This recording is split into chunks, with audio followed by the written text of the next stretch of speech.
За томоохон хэрэгүүдийн яа гэмт хэрэг тэ зайлшин ч юм уу энэ том сэдвүүдийг бол бид нар бол ерөнхийдөө голчилж яриад байгаа. Энэний хажуугаар яг тэр хороонд захын хороонд айл өрхүүдэд удманд яригдах ёстой нэг асуудал нэг зарим талаараа орхигдоод байна уу да гэж би бодоод ер нь бас энэ дүүрийнхээ салбар зөвлөлийн хэрэгжлийн ажлын төлөвлөгөөнд бас голлох байр суурь эзлүүлж энэ асуудлыг оруулах гэж бодож байна. Энэ асуудал юу гэвэл гэр бүлийн хүчирхийлэл охидын асуудал тийм ээ.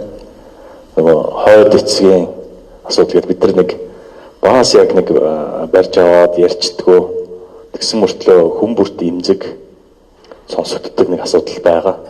Энэ талаар ирнэ гэдүүлээ ирнэ яг цаашдаа ирнэ ямар бодлого нийслэлийн гинтэргээс урьдчилан сэргийлэх салбар зөвлөл барьж явах юм бэ?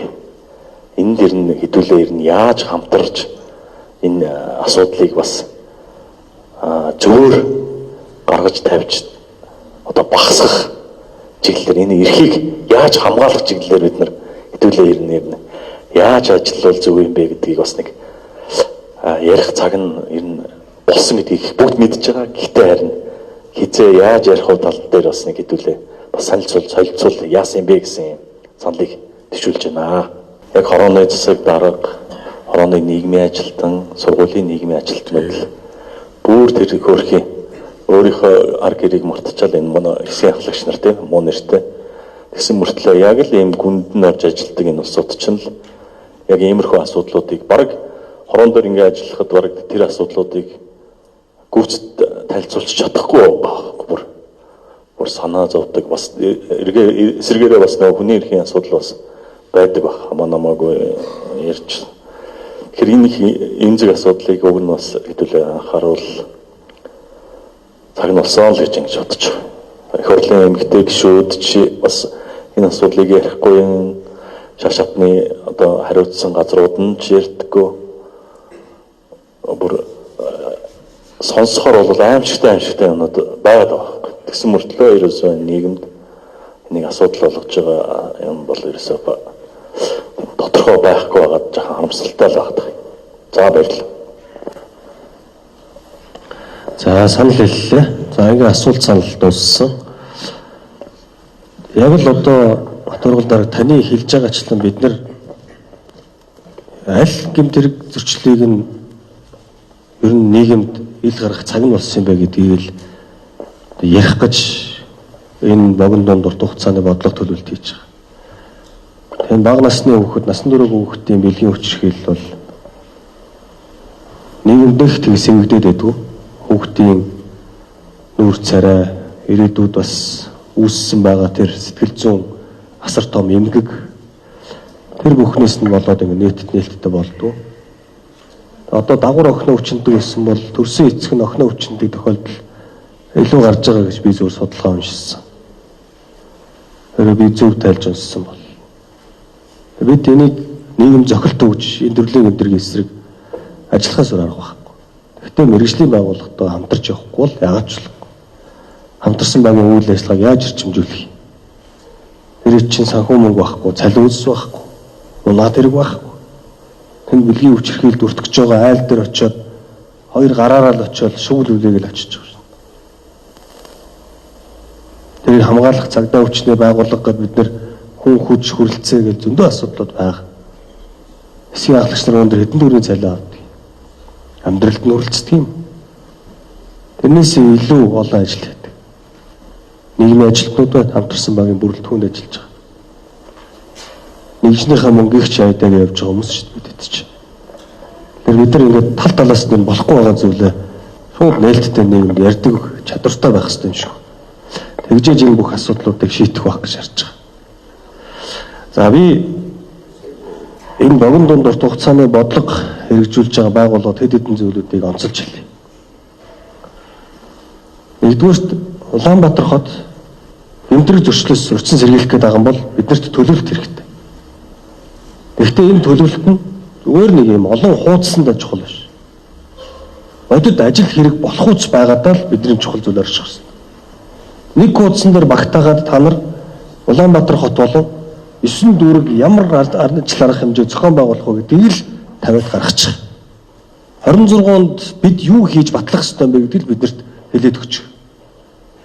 27, 28, 29, 30 онуудад бид нар юу хийх ёстой юм бэ гэдэг. Эцсийн үр дүндээ нөгөө 30 он дуусахад, 40 он дуусахад заллах гэмтэр хэдүүгээр буурсан байх. Түрүүний хэлдэг энэ насан туршаагүй хүүхдийн бэлгийн хүчрхэл хэдүүгээр буурсан байх. Өнөөдрийн энд одоо үүсэж байгаа заллах гэмтэрийг яаж бууруулах ёстой? Додон зохионы асуудлыг яаж зэгцлэх ёстой? Энэ зэрлэгшээд байгаа энэ асуудалтай бид нар яаж энэ хувь хүнийхэн талаас зөв хүн болгож хүмүүжүүлэх талаас нь хамтарч ажиллах ёстой. Гэвч ингээд энэ богино дунд урт хугацааны бодлого ингэж гаргаж одод ажил хэрэг болох үс байдлаар би танилцуулахыг бас үүрэг болгож байна. Тэр дотроо энэ ChatGPT-г маш сайн хэлж. Жишээлбэл түрүүн жишээ авч хэлж ил. Жишээлбэл миний зүгээр CNN, BBC дээрс авсан зүгээр мэдээгээр Лос Анжелес хотод үүссэн нэг Холливуудын хэсэгт үүссэн нэг айхтар том гал гарсан шүү дээ.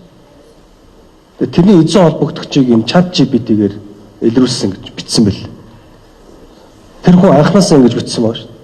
Гал яаж гарах вэ? Аль хэсгээс нь гал гарвал одоо гал хурдан төвөх вэ гэж.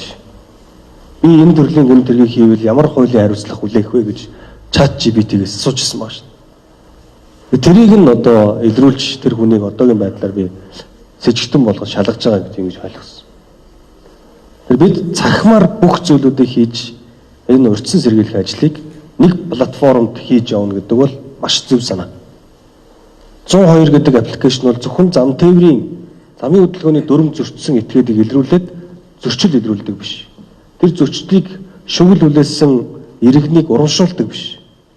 Энэ ер нь энэ гэмтэрэг зөрчлөөс урьдчилан сэргийлэхэд энэ аппликейшн ашиглахдаггүйц байж бас яага болохгүй гэж. Энийг би бас санал болгож оруулах нь зөв гэдгийг бас хэлье. Гуравт шүүмжлэх хэрэгтэй. Яг энэ цагдаа хүчний байгууллага би ихэвчлэн дандаа энэ судлаач профессоруд байна гэж ойлгосон. Шүүмжлэх хэрэгтэй. Бидрийг энэ Нэстл Улаанбаатар хотын зөвлөл юу хийсэн, юу хийдгийг, юу хийх гэж байгаа юм, юу нь буруу юм бэ гэдгийг бүр бодиттой шүүмжлэх хэрэгтэй.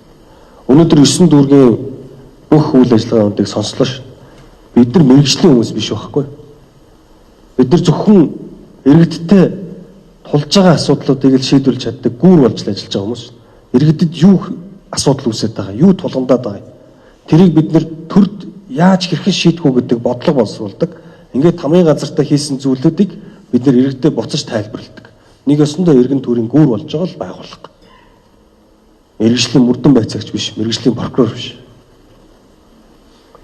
Тийм учраас бидний хийж байгаа ажлаас аль нь болохгүй байгаа юм бэ гэдгийг маш сайн сүмжлэх хэрэгтэй. Болж байгаа зүйлүүдийг бас авах хэрэгтэй. Биднийг ашиглах хэрэгтэй. Тэр хамгийн иргэдтэй ойр ажилтдаг хүмүүс бол энэ дүүргийн иргэдийн хурлын дарга, дүүрэг нийслэлийн иргэдийн хурлын төлөөлөгч нар. Биднийг ашиглах хэрэгтэй. Сар болгон 7 хоног болгон бид нар иргэдтэйгээ уулзж байгаа. Эсгийн ахлагч нараар дамжуулж, нийгмийн ажилтнаар дамжуулж, иргэний анхан шатны бүх тулгамж байгаа асуудлуудыг бид нар бүгдийг мэдж байгаа. Бэг. Хамгийн сайн хорон засаг дарга бол тухайн үед хүүхэд болгоныгоо таньдаг. Тэр айлын, тэр тоотын, тэр иргэн өнөөдөр нэг арх ундаа, айг бол өнөөдөр ихнэрээ нэг янз бүрийн үгээр хилэндэ гэж ингэж мэдэрч чаддаг хорон засаг дарга байсан шүү дээ. 20 жилийн дараа намайг харчаад манай хорон засаг дарга өмнөх өчиг чи манай нөгөө нэг тэр байрны амар өсгөлөнгийн хүүхэд мөн бидтэй гэдэг ингэж авах намайг дамжиж байгаа шүү дээ. 20 жилийн дараа ийм сайн засаг даргатай байсан учраас тэр үед бид нар бас энэ гэмтэрэг зөрчил түүнээс урьдчилан сэргийлэхэд сайн ажиллаж ирсэн гэж боддог. Тийм учраас бид нар энэ мэтчлэн шүүмжлэх зүйлээ шүүмжлээд авах зүйлийг аваад ингээд шийдэл боловсруулж орж ирэх хэрэгтэй гэдгийг хэлье. Гэхдээ энэ шийдэл бол хэмжигдэхүйц байх хэрэгтэй. Зүгээр бид нар нэг заллах гэмтэргийг бууруулна гэд анхаа ажил арга хэмжээ зохион байгуулад татвар төлөгчдийн мөнгийг өрн дараа яадаг байж болохгүй. Хэдэн өөр бууруулах гэж байгаа. Улаанбаатар хотын хэмжээнд хэдэн хувиар Сонгон хархан дүүрэг, Баянгол дүүрэг, Чингэлтэй Сүхбаатар хаавал дүүрэг бууруулах гэж байгаа. Хэдэн хувиар дээр зам тээврийн ослыг Багнуур, Баханга, Налах дүүргүүдэд бууруулах гэж байгаа. Яаж бууруулах юм? Ингээд энэ ажлууд ингээд тодорхой ингэж хэмжигдгүүлж байх хэрэгтэй. Тэгээд тэр дотроо энэ хар тамхи, төрөний бэлгийн хүчирхийлэл, гэр бүлийн хүчирхийлэл, архитектурын согтуурхтай холбоотой энэ ажлуудаа бол тодорхой тусгаж оруулах нь маш зөв. За дөрөвт нь та бүхний энэ төлөвлөж гаргаж байгаа төлөвлөгөө бол зөвхөн энэ нийслэлийн гэмтэргийн зөвлөлд хадгалагдаад үлддэг цаасан баримт чиг байж болохгүй. Энийг хуваарлах хэрэгтэй. Дүүргүүдэд хуваарлаж өгөх хэрэгтэй. Маш амархан шүү дээ. Сортлол болоо. Энд анхнаасаа судалгаа хийхдээ дүүргийн анхан шатны байгууллагуудын дүүргийн анхан шатанд үүсэж байгаа гэмтэрэг зөрчлийн судалгааг үндэслэж хийж байгаа учраас аль гэмтэрэг зөрчил нь тэр дүүргүүдээр их байгаа юм бага байгаа юм бэ гэдгээс хамаарат сортлоод Баянзүрх дүүргүүдээр ерөөсөө энэ ажлыг хийнэ. Хаавал дүүргүүдээр ингэн, Багнуур дүүргүүдээр энэ нэг л хийнэ. Ийм бодлогын бие баримтчийг ашиглахдагц байдлаар дүүрэг болгон дээр нь бас бий болгож өгөх хэрэгтэй гэдгийг энд бас онцолж хэлье. За тавд нь би онцгой анхааруулж хэлэх ёстой нэг зүйл удаан байна. Дэндүү удаан байна. Бид нар өөрсдөө бараг ингэж ороод өглөө болгоно нэг ажлаа шалгаад өдрийн саналуудаа хэлээд болохгүй байгаа зүйлүүдийг хооронд нь уялдуулж явахгүй бол төрийн ажилч явахгүй шүү дээ. Яг тэрнтэй адилхан энэ хажууд зэрэгцээ ингэ төрийн бос байгууллага ажиллаж ийж ийм удаан байж болохгүй. Бид 7 сард энэ ажлыг хийж дуусгах гэдэг үүргийг өгсөн. Өнөөдөр хэдэн сар вэ? 11 сар дундаа орцсон явж байна. Тэгээ одоо 11 сарда багтааж дуусгах гэж байгаа. Дуусгах. Хурдан дуусгах хэрэгтэй. Төрийн ажил гэдэг бол хурдтай байх хэрэгтэй. Хувийн хвшлээс илүү хурдтай байх хэрэгтэй. Ямар нэгэн байдлаар зогсдог байж болохгүй. Тийм учраас хурдан байдлаар бол та бүхэн ажилтдаг байх хэрэгтэй. Гэдэг энэ хэдэн зүйлүүдийг одоо яг хэлцэж байгаа асуудалтай холбогдуулж хэлье. За ингээд өнөөдрийн хуралдаанаас гаргасан дүүргүүдийн хурлын дарга, дүүргүүдийн гэмтэргийн зөвлөлийн байгууллагуудын тавьсан тайлан эх хонд бид нар анхаарч ажиллах шаардлагатай зүйлүүд дээр тодорхой үүрэг чиглэлүүдийг өгснөд дахин тэмдэглэлд тусгаж үлдээ. 1. Арслан уяг дарга, нийслэлийн цагдаагийн газар 102 аппликейшнийг танилцуулсан багийн хүүхэд залуучуудтай уулзаж хамтран ажиллах боломжтой хэсгээр санал дүгнэлт боловсруулж танилцуулах. Шаардлагатай гэж үзвэл эх хоны төлөвлөгөөнд тусган ажил хэрэг болгох. 2. Эрүүн мөрдөн deep fake буюу захим гэмтэрэг, захим залилантай холбоотой төсөл хөтөлбөрүүдийг санаачилсан багийн гишүүдтэй уулзалт зохион байгуулах. Мөн адил шаардлагатай гэж үзвэл эх хоны төсөв төлөвлөгөөнд тусгаж оруулах. 3. Дүүргүүдийн хурлын дарга нартай холбоотой ажил байна. Төлөвлөгөөнд тусгах саналыг бид нар ойлголцсон. 26 оны төлөвлөгөөнд нэмэлтээр нийслэлийн төлөвлөгөөнд та бүхэн саналаа тусгаж оруулна. Баянгол дүүрэг залилах гэмтэргийн эсрэг ямар арга хэмжээ их.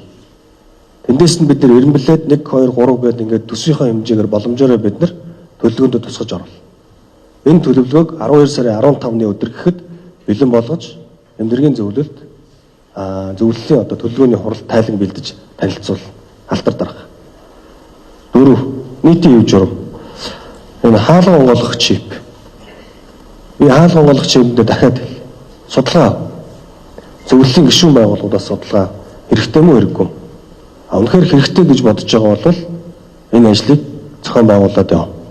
Тэгээ энийг мөнгө шагаад аргах үүрэг болгож байна. 5. Эмчилгээний төв байгуулах ажил дээр бол 2 бүлгийн даргатай зөвлөлийн дарга, за мөн одоо нийслэлийн иргэдийн хурлын төлөөлөгч нартайгаа хамтарч эмчилгээний төв байгуулах. Гэхдээ татвар төлөгчдийн мөнгөөр биш, олон улсын байгууллагын одоо хамтран дэмжлэгтэйгээр энэ ажлыг зохион байгуулах ажлыг бид гартан зохион байгуулна.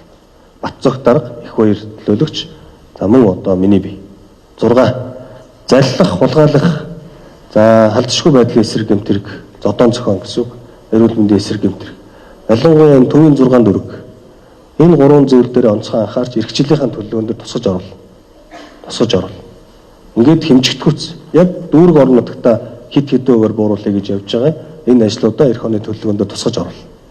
Зүгээр нэг одоо дурын зохион байгуулалтын төсөл хөтөлбөрүүдийг биш, энэ 3 төрлийн гэмтэргийн эсрэг одоо төсөв төлөвлөгөөгөө Улаанбаатар хотын зөвлөлд танилцуулна гэсэн.